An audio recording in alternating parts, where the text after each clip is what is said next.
welcome all our viewers to today's edition of Money Moves. I am Melissa Enoch here at the FMDQ studios in Lagos.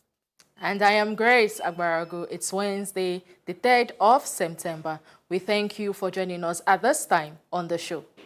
Let's now begin with energy news. South African fuel prices dropped from midnight Wednesday, with petrol down 4 cents per litre and diesel slashed by 56 cents. This marks a second month of petrol price cuts, while diesel reverses August hike, offering relief to households and businesses amid rising living costs.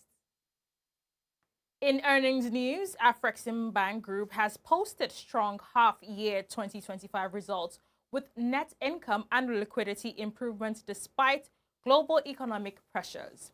The bank reported gross income of $1.6 billion, up 2.04% from the same period last year, while net interest income rose $835.9 million.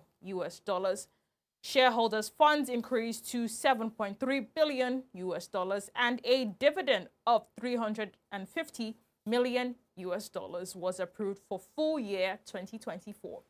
Afreximbank attributes the performance to efficient funding management, strong liquidity, and capital inflows under its General Capital Increase Program. In other news, Nigeria hosted the 2025 Global Business Mixer in Lagos. The prestigious event drew together business leaders, government officials, diplomats, and innovators for an evening of strategic networking and high-level engagement. The Mixer created a unique platform to build partnerships, spark new collaborations, and promote global entrepreneurship, setting the pace for the wider Global Entrepreneurship Festival. Let's take a listen. The importance of the Global Business Mixer cannot be overstated. In today's world, the economy is increasingly interconnected. No country, no business can truly strive in isolation.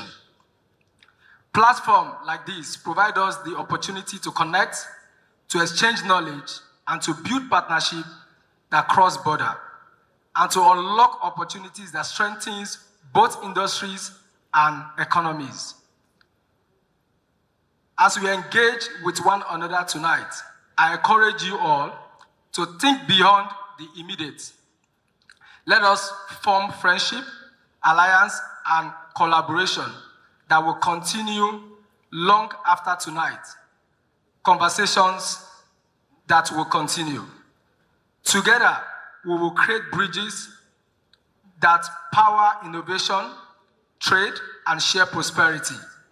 Our theme for today's event is Global Business, Unlocking Cross-Border Trade.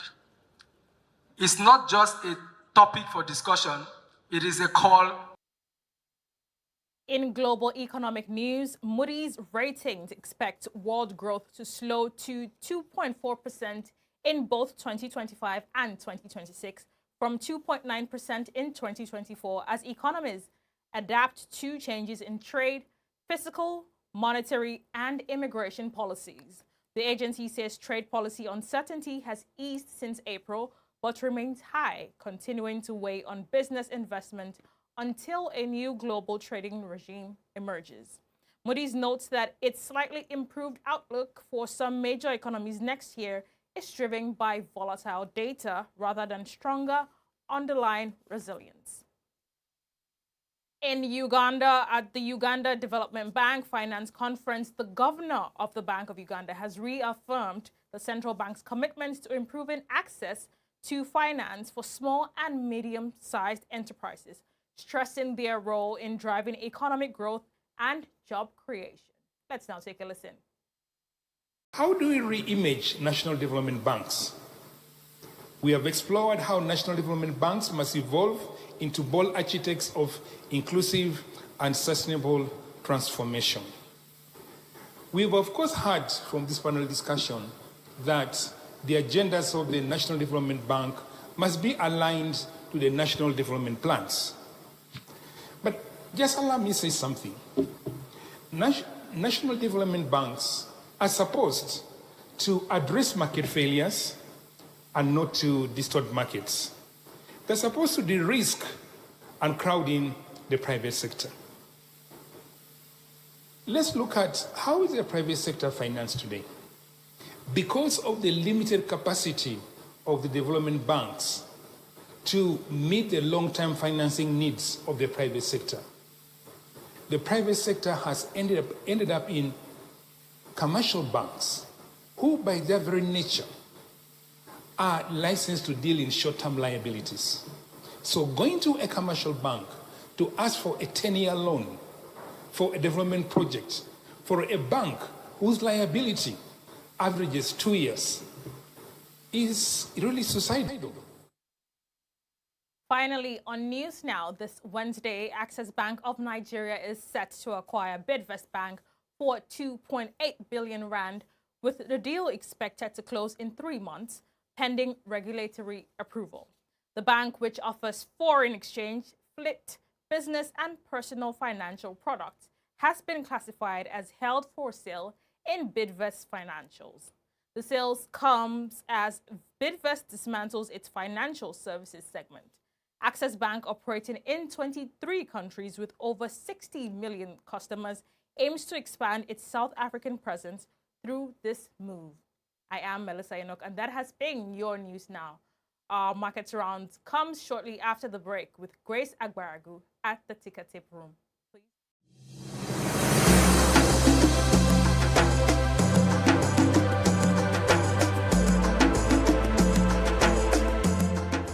The AFCFTA Secretariat invites you to the 2025 IATF Intra-Africa Trade Fair, which will be held from the 4th to the 10th of September in Algeria. The Intra-Africa Trade Fair is a very important platform for creating opportunities for networking, business connectivity, and exhibition of products and services. The IATF is the marketplace for the AFCFTA. A population of 1.4 billion people with a combined GDP of $3.4 trillion, the AFCFTA is the largest free trade area in the world by number of participating countries. Private sector remains central to the success of the AFCFTA. During this edition of the IATF, we hope to surpass the number of $42 billion of trade deals that was concluded in the last edition in Cairo. We expect to convene over 35,000 delegates and showcase more than 2,000 exhibitors. I invite all of you to come to Algiers, bring your products, bring your goods, bring your services, to exhibit them, to create new opportunities for your businesses, market connectivity. We believe the IATF will offer you the opportunity that you need to scale your business. I look forward to seeing all of you in Algeria. Thank you.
a warm welcome back to Money Moves. Let's now go over to Grace, who is at the FMDQ Archives Room for today's Markets Review. Hello there, Grace. Hi, Melissa.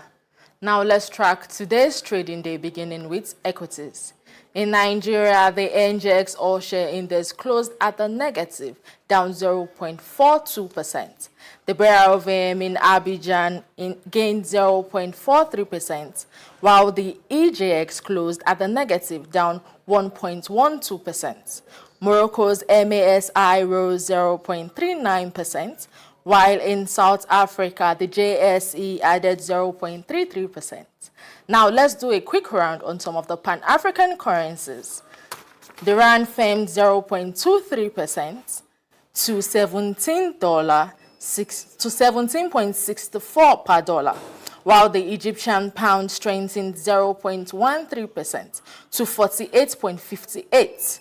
The CFA franc gained 0.68%, and the Kenyan shilling is 0.05%.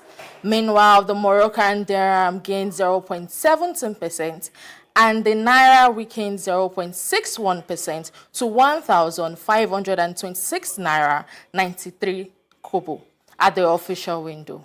Now let's switch to the commodities data deck, beginning with equities prices. Brent crude slid 1.81% to $67.89 per barrel, while the US WTI fell 2.06%. Natural gas jumped 2.89%, up from yesterday's figure. RBOB gasoline slipped 1.70% as of 12:48 GMT. Finally, to soft prices, cocoa rose 0.65% to around $7,600. While coffee slipped 1.12%. Cotton edged 0.32%, higher to $66.26. Palm oil was steady, while sugar is 0.19% as at 12:53 GMT. And that's our Money Moves markets. Over to you, Melissa. Grace, thank you so much for those market updates. And that's it for today's edition of Money Moves. From all of us here at the FMDQ studios, we say thank you for watching and bye for now.